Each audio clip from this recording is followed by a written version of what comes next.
Ito guys, ang niluto ko, patatas at saka talong ito. Ayan. Masarap ito guys. Mamaya ko na siya lagyan ng chili powder kasi nga pag lagyan ko siya ng ng chili powder ngayon, mangangamoy siya na pagod.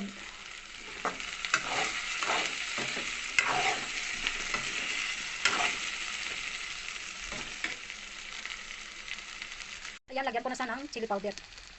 Kasi malapit na siyang maluto. Diba? Masarap tingnan. Anghang na anghang talaga ang color niya. Ngayon, lagyan ko siya ng ahos, dinigdig na ahos. Ayan. Alam niyo guys, dito sa India, pag magluto talaga ng mga dito, ulam, last talaga nilalagay ang ahos. Diba sa atin, pag magisa tayo, una talaga ang ahos ilalagay, igisa. Dito, last talaga siya, iba ang niya, masarap siya. Tapos mabango. Ang bango ng aroma niya. Takpan ko siya konti para kunting crunchy ang ang garlic. Ito guys, alam nyo, kanina ko lang ito ginisa yung yung sibuyas at saka chili green. Hindi na ito green, red na ito. Ito ay imimix ko dito ang curd at saka curd rice.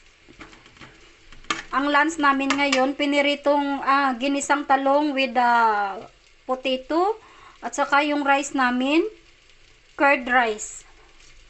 Ihahalo ito. Ito ang curd rice. Yung ginawa ko siya kagabi na curd. Fresh ito guys, hindi ko binili sa Ginawa ko ito. Ako ang gumawa nito ng curd. Ayan. Lalo na guys, pag summertime, ito ang maganda talaga kainin. Malamig sa pampalamig sa katawan. Ito ay haluan ko ito mamaya ng kanin.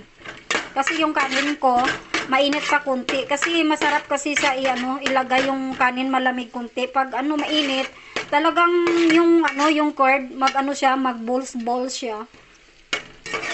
So, hintayin ko muna yung rice ko na malamig konti at saka ihalo ko siya mamaya. Ito rin ang ilagay ko sa carry box ni Nickel.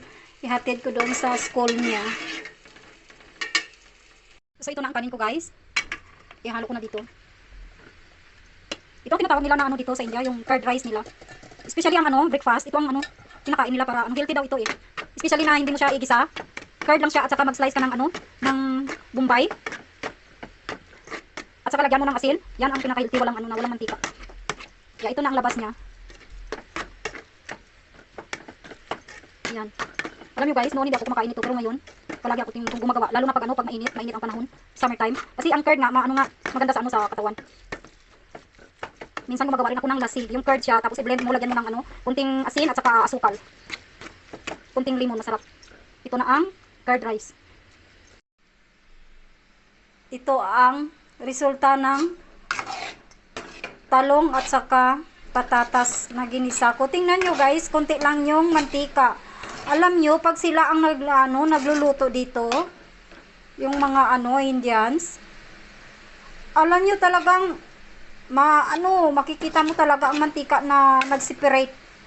Maraming mantika na extra. Ito tama-tama lang siya. Wala siyang wala kang makitang mantika sa baba. Masarap siya.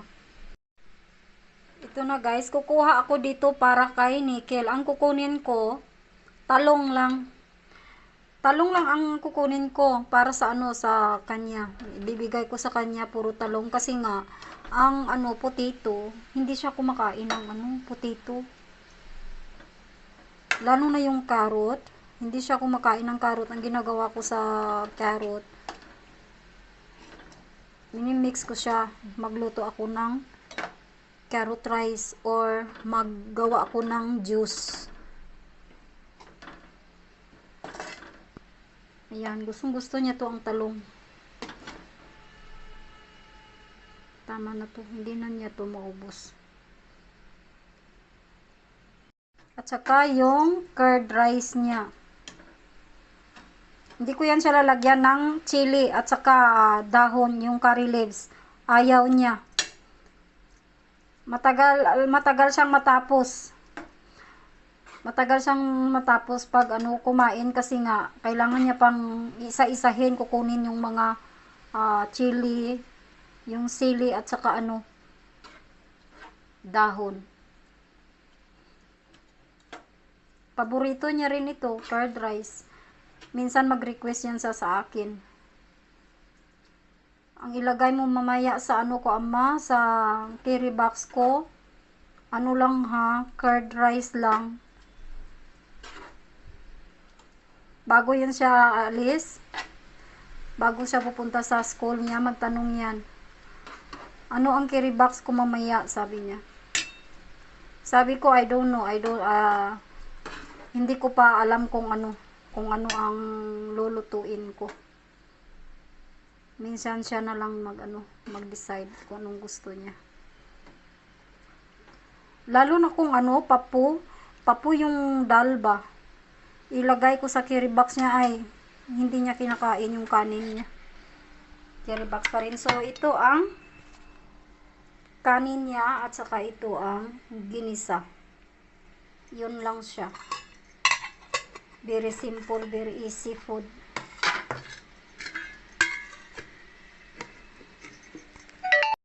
So, ito ang carry bag niya. May na siya, may kerchief na siya sa sa loob. At saka, ilagay ko ito. Lagyan ko ba yan siya ng tubig? Ito ang niya, ang tubig niya. Ayan, ganyan niya lang. Alam nyo guys, matagal na to ang ang bottle niya. Kasi to siya, steel siya. Tingnan nyo na na nga, nabura ng yung painting.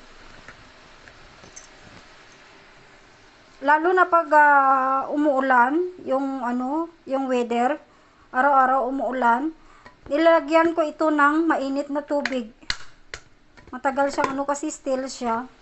At saka yung kutsara niya, itong kutsara niya.